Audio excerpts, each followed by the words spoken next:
Ciao e benvenuto o benvenuta in questa ulteriore lezione su SharePoint, in cui in questa sezione dedicata all'esame delle funzionalità comuni agli elenchi e alle librerie andremo a vedere il filtraggio dati di una lista, sia essa un elenco di dati o una libreria di documenti.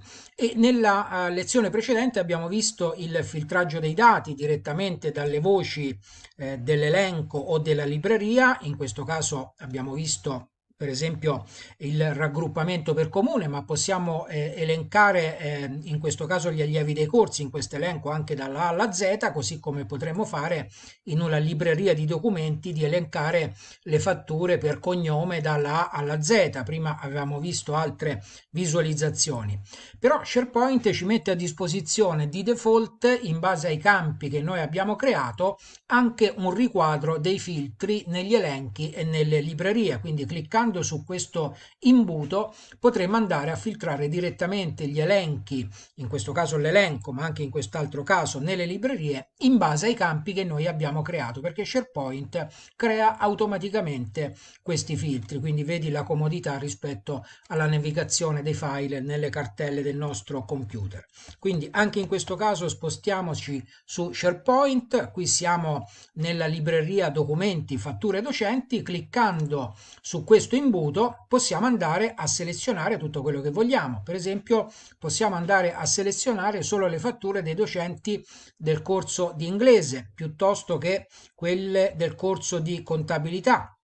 Possiamo andare a selezionare solo le fatture di Cristina Bianchi piuttosto che solo quelle di Mario Rossi. Possiamo andare a filtrare le fatture per scadenza. Se io sposto questa riga vedo che ho questa scadenza, e se mi sposto di qua vedo che sono andata avanti nel tempo a vedere questa scadenza del 30 dicembre 2023.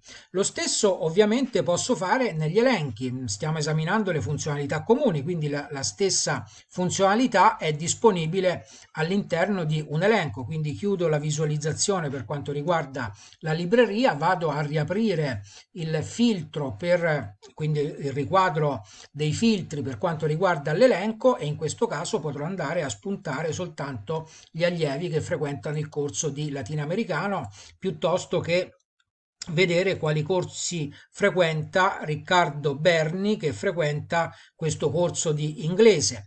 Quindi anche in questo caso siamo andati a vedere questa funzionalità importante che SharePoint ci mette a disposizione e che è uno strumento potente per evitare la navigazione delle cartelle e quindi per reperire tutti i dati che vogliamo. Ti aspetto nella prossima lezione. Ciao!